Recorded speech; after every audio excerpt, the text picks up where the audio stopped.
buenas tardes. El tema a tratar el día de hoy es básicamente basado en la oración y cómo nos va a ayudar a fortalecernos, sobre todo en estos tiempos en que no es posible estar juntos, pero sí es posible estar juntos en el hogar, que es el primer lugar donde debemos aumentar el fuego.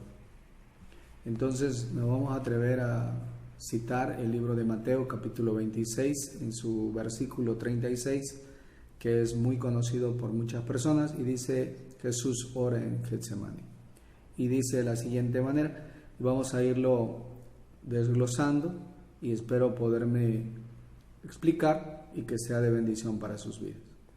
Entonces llegó Jesús con ellos a un lugar que se llama Getsemaní y dijo a sus discípulos: sentaos aquí, entre tanto que voy allí y oro. Y tomando a Pedro y a los dos hijos de Zebedeo, en esto era Juan y Jacobo, comenzó a entristecerse y a angustiarse en gran manera. Entonces les dijo: mi alma está muy triste hasta la muerte. Quedaos aquí y velad conmigo. Yéndose un poco adelante, se postró sobre su rostro, orando y diciendo: Padre mío, si es posible que pase de mí esta copa, que no sea como yo quiero, sino como tú quieres. Volviendo y recapitulando en el versículo 37, vemos que no tomó a los 12 discípulos, sino a aquellos que buscaban tener más intimidad con Jesús, y fue Pedro, Jacobo y Juan. Y él sabía que la decisión que iba a tomar era una decisión difícil, por eso tenía que estar en oración, estar en comunión con el Padre para poder ser fortalecido en la próxima o en la circunstancia que iba a presentarse en esta toma de decisiones que iba a permitir perdonar al mundo y salvarnos. El no orar, el no mantener la comunión, no nos va a permitir tomar decisiones adecuadas y por lo tanto vamos a cometer errores. Y entonces vemos que dijo: mi alma está muy triste hasta la muerte, y dijo: velad conmigo. Se fue un poco hacia adelante y se postró sobre su rostro, orando y diciendo: Padre mío, si es posible que pase en mí esta copa, que no sea como yo quiero, sino como tú deseas. Está completamente apegada al Padre nuestro, que no se haga nuestra voluntad, sino la voluntad del que nos envió. A veces quisiéramos que las cosas fueran como nosotros queremos, pero siempre Dios tiene el control. La decisión y las circunstancias que iban a pasar no eran las que mejor quería Jesús, pero era la que mejor y lo que nos convenía a todos en la de acuerdo y santa decisión del Padre Celestial. Vino a sus discípulos y dijo, durmiendo, y les halló durmiendo y dijo a Pedro: ¿así que no habéis podido velar conmigo ni siquiera una hora? A veces nosotros no podemos tomar buenas decisiones, no podemos estar con Dios, a veces ni siquiera una hora. Esos son tiempos donde tenemos que velar y orar, pero estando en casa. Hay momentos de estar en casa para que el hogar sea fortalecido, para que lo que se dice en la hoguera se aumente y se va a aumentar en nosotros, en nuestra esposa, en nuestros hijos, que es el primer lugar donde se debe aumentar la hoguera. Quisiéramos quizás estar en la iglesia, predicando en multitudes, pero hay momentos que hay que tiempo de pasarlo en casa. Ese es ese tiempo donde tenemos que aprender a orar, que lo primero es nuestro hogar. Y vino luego a su discípulo, lo halló durmiendo y dijo a Pedro: ¿así que no habéis podido velar conmigo ahora una hora? Versículo 41. Velad y orad para que no entréis en tentación. Aquí está la respuesta. ¿Para qué es necesario velar y orar? Para que no entraran en tentación. Y el espíritu, la verdad, está dispuesto, pero la carne es débil. Y otra vez se fue y oró por segunda vez y dijo: Padre, si no se puede pasar de mí esta copa sin que yo la beba, hágase tu voluntad. Es muy fácil decir, Señor, hágase tu voluntad, pero si en el fondo queremos que sea nuestra voluntad y no la voluntad de Dios. Mucha gente ahorita lo toma para estar de vacaciones, para ir a muchos lugares, pero hay momentos de que no se haga nuestra voluntad ni nuestros deseos. En estos tiempos vamos a ver que afortunadamente muchos tienen muchísimas cosas, pero no valoraban lo más importante, que es la familia, que es el hogar. Disfrutamos demasiadas cosas que tenemos y no les damos el adecuado valor. Primero es el hogar, la esposa, los hijos. Gracias a Dios mucha gente tiene muchas cosas, pero no valora lo más importante que tenemos todos, que es a Dios. Y nosotros nada más tenemos que pasar un tiempo con Dios, con un corazón dispuesto para ser bendecidos. Jesús iba a tomar una decisión, por eso oró, por eso mantuvo la comunión con Dios, lo ayudó a tomar la decisión, fortalecerse en la decisión, y fue dos cosas importantes: el perdón de pecados y la salvación de aquel que ha creído en Él. Hay una circunstancia clara, que es creer en Él. Los discípulos debieron haber estado orando, sí, estaban junto a Jesús, pero no estaban unánimes a Jesús. ¿Por qué? Porque ellos estaban tan cansados que estaban durmiendo, y estaban durmiendo literalmente, pero espiritualmente es lo que somos. Como nosotros nos comportamos, como nosotros actuamos, es lo que somos en el espíritu. Ellos estaban dormidos físicamente, pero estaban dormidos espiritualmente, estaban junto a Jesús, pero no en comunión con Jesús. Por lo tanto, no servía estar así. Dios dice que se manifestó cuando estaban unánimes y en armonía. Y ellos estaban junto a Jesús, pero ni estaban en armonía, ni estaban en un solo espíritu. Tanto así que Jesús le dijo por segunda ocasión: ¿no podéis velar conmigo una hora? Versículo 43. Vino otra vez y los halló durmiendo, porque los ojos de ellos estaban cargados de sueño.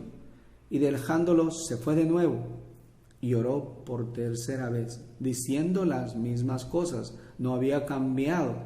Y entonces vino a su discípulo y: dormid y descansad.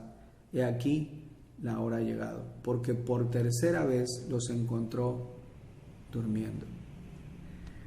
Cuando Jesús le dijo: no entréis en tentación, es que iba a ser fortalecido los discípulos, especialmente Pedro. Nosotros vemos que si Pedro, pudiéramos regresar la historia en un mensaje o un comentario, una etapa donde pasó con Jesús, Pedro le dijo muy claro a Jesús, y lo vemos en el versículo 33, le dijo: aunque todos se escandalicen de ti, yo jamás me escandalizaré. Versículo 34, Jesús le dijo: de cierto digo esta noche que aunque antes que el gallo cante, me negarás 3 veces. Pedro debió haber estado orando, Jacobo debió haber estado orando, Juan debió haber estado orando, pero en ese momento les dio sueño. A lo mejor muchos dirán: bueno, ellos caminaban mucho, pero estaban en dónde caminaban, hacia dónde caminaban y hacia dónde mantenían la comunión. Veían a un Jesús que los iba a libertar, o le iba a dar libertad, pero no entendían qué tipo de libertad necesitaban ellos. Ellos necesitaban ser fortalecidos en todas las áreas de su vida, porque si Pedro hubiera permanecido en oración, hubiera permanecido velando con Jesús, no hubiera entrado en la tentación, porque Jesús le dijo muy claro, para que no entraran en tentación, iba a negarlo 3 veces. Se lo había dicho previamente y no lo comprendió, como hay circunstancias actuales que no comprendemos, pero el futuro nos va a alcanzar. Cuando nosotros entendamos que es necesario orar y velar para que las decisiones que vamos a tomar en un futuro sean las más adecuadas, tenemos que permanecer en armonía con Dios, en comunión con Dios. Si Pedro hubiera permanecido como Dios le había dicho, como Jesús le había dicho, no se habría enojado, no se habría airado, no hubiera actuado de manera agresiva. ¿Cómo lo vemos? Porque cuando van a buscar a Jesús, la primera persona que había dicho que no iba a negar a Jesús saca la espada, se enojó, se airó tanto, dice, airaos, pero no pequéis. Y entonces pasó de la ira a la agresividad. Entonces en la agresividad le corta la oreja al centurión. Jesús tiene que restablecer y darle la sanidad. Y una vez que se establece físicamente, él va a ver a Jesús, pero lo va buscando de lejos. Y entonces cuando entra en el patio, reconocen que Pedro era uno de esos discípulos de Jesús. Pero entonces, ¿qué comete ahí Pedro? Empiezan a mencionarle que si él era uno de aquellos discípulos y estaba Pedro muy cerca de la gente y lo reconocieron, y dice que buscaba calentarse. Esto quiere decir que el apóstol y los apóstoles estaban fríos, tibios, ni siquiera, eran todo menos caliente. Entonces, al estar buscando el calor, lo encuentran y le dicen, ¿eres tú uno de sus discípulos? Y él lo niega. En la segunda vez vuelven a reconocerlo y le preguntan, ¿eres tú aquel? ¿Tú eres aquel que cortó la oreja? Y vuelve a negarlo. Y entonces vuelve y no solamente eso, sino que maldice. Entonces, no solamente se enojó, se airó, actuó de manera agresiva, mintió. Y en la mentira no solamente cometió eso, sino que empezó a maldecir. Y por último, devuelve la fe.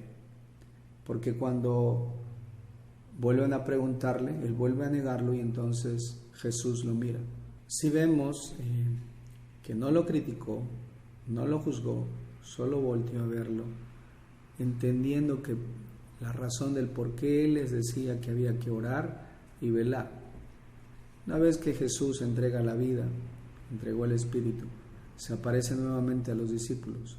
Y vamos a ver en el libro de Juan, capítulo 21, cómo se vuelve a aparecer, y vean la circunstancia, y vamos a ir entendiendo de que cuando ya iba amaneciendo se presentó Jesús en la playa, mas los discípulos no sabían que era Jesús, y les dijo, versículo 5, hijito, ¿tenéis algo de comer? Y le respondieron, no. Él le dijo, echad la red a la derecha de la barca y hallaréis. Y entonces le echaron, y ya no la podían sacar, por la gran cantidad de peces. Versículo 7. Entonces aquel discípulo a quien Jesús amaba dijo a Pedro, es el Señor. Simón Pedro, cuando oyó que era el Señor, se ciñó la ropa. Me voy a parar aquí. Todos sabemos que cuando va alguien a la playa, o se viste en short, o se viste con ropa de traje de baño, con ropa adecuada para el lugar. ¿Cómo era posible que Pedro estaba allí pescando? No había pescado durante toda la noche, pero cuando Jesús se les aparece, le dice, tiren la red. Y obedecieron y pescaron mucho, pero no estaba vestido. ¿Cómo se sale él del mar y se ciñe la ropa? Quiere decir que Pedro ya había devuelto, como comenté hace un momento, que devuelve la fe.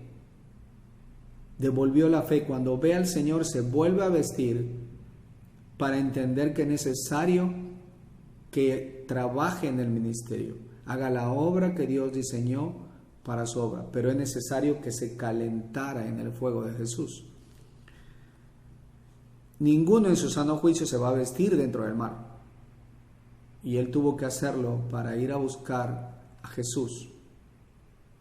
Entonces la echaron y ya no la podían sacar por la gran cantidad de peces. Entonces aquel discípulo a quien Jesús amaba dijo a Pedro, es el Señor. Simón Pedro, cuando oyó que era el Señor, se ciñó la ropa y se echó en el mar. Y los otros discípulos vinieron a la barca arrastrando la red de peces, pero no distaban de tierra sino como a 200 codos. Versículo 9. Al descender a tierra vieron brasas puestas y un pez encima de ellas y pan. Y Jesús le dijo, traed los peces que acabáis de pescar. Si nosotros vemos, en el momento que él devuelve la fe, empieza a cometer errores era porque no estaba calentándose en el fuego. Decía que tenía frío, y por lo tanto cuando uno tiene frío busca calentarse.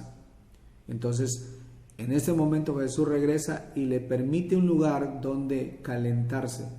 Y eso está, al descender a tierra, vieron, esto es el versículo 9, vieron brasas puestas y un pez encima de ellas. Y pan. ¿Quién puso eso? Jesús. Jesús puso el momento adecuado, con la hoguera adecuada, porque no hay otra forma. Ningún ser humano se va a calentar en el fuego ni en su luz mientras Él no la ponga. Pero tiene que haber obediencia en nuestro corazón y un corazón dispuesto a poderlo seguir. Jesús le dijo: traed los peces que acabáis de pescar. Y subió Simón Pedro y sacó la red a tierra llena de grandes peces, 153, y aun siendo tantos que la red no se rompió. Me voy a pasar al versículo 15. Simón Pedro significa el que escucha a Dios. Cuando Jesús le dice a Pedro que era necesario que orara junto con los discípulos, los otros discípulos, era que, si ponemos atención, dice que escuchaba a Dios. Pedro en ese momento no escuchó a Jesús. Cuando no escuchamos a Jesús, no velamos, no oramos, no permanecemos en comunión con Él, esto nos va a traer decisiones inadecuadas, tentaciones, y va a caer como Pedro cayó. Si hubiera obedecido a Jesús, hubiera orado, hubiera velado, hubiera tomado y fortalecido en las decisiones, iba a estar en la circunstancia que iba a estar con Jesús, pero él no iba a cometer esos graves errores de probablemente devolver la fe como lo hizo de manera espontánea. Tuvo que venir Jesús a hacerle y enseñarle que era necesario, que lo amaba demasiado como nos habla actualmente y como nos ama actualmente. Y le dijo en el versículo 15 del mismo capítulo 21, por eso quiero que pongan atención, dice: cuando hubieron comido, Jesús le dijo a Simón Pedro: Simón, hijo de Jonás, le estaba diciendo: escucha a Dios, ¿me amas más que estos? Y él respondió: sí, Señor, tú sabes que te amo. Y él le dijo: apacienta mis corderos. Volvió a decirle la segunda vez: Simón, hijo de Jonás. Le estaba diciendo: escucha a Dios, ¿me amas? Entonces Pedro le respondió: sí, Señor, tú sabes que te amo. En otras versiones dice: tú sabes que te quiero. Le dijo: pastorea mis ovejas. Y le dijo la tercera vez: Simón, hijo de Jonás, ¿me amas? Y Pedro se entristeció de que le dijese la tercera vez, y le dijo: Señor, tú lo sabes todo, tú sabes que te amo, apacienta mis ovejas. Nosotros sabemos que amar y querer no es igual. Amar está en el libro de Corintios: el amor todo lo sufre, el amor todo lo espera, el amor jamás dejará de ser, porque es el amor de Dios. Ese es el tiempo en que permanezcamos en comunión con Dios, orando, ayunando si es necesario, permaneciendo en comunión con Dios para las decisiones que está tomando Dios, y veamos estas circunstancias actuales donde la gente puede perecer, pero es más importante que no perezca su alma. Es tiempo de avivar. En esas circunstancias donde aparentemente era algo malo para los discípulos, veamos algo bueno. Ese es un tiempo que aparentemente hay un proceso que pueda traer consecuencias a la humanidad, pero veamos algo bueno. Veamos que es el tiempo de avivar el fuego en casa, de orar, de velar con Dios, de mantener el fuego, de permanecer y mantener una comunión verdadera con Dios, y entonces pasará algo bueno. Estaremos hablando con Dios. Y es una llamada de atención para que pongamos atención a lo que Dios quiere. No solamente está este proceso del COVID-19, sino también ha temblado. Eso es apenas el principio de dolores. Mantengamos el amor a Dios, la fe y la esperanza. Porque Dios dijo siempre: cielo y tierra pasarán, mas su palabra no pasará. Dios le bendiga, pasen una buena tarde, espero que edifique sus vidas, no solamente del campamento de Dios, sino del universo. Gracias por la vida de los hijos de Dios y por aquellos que han de creer en su nombre. Dios les bendiga.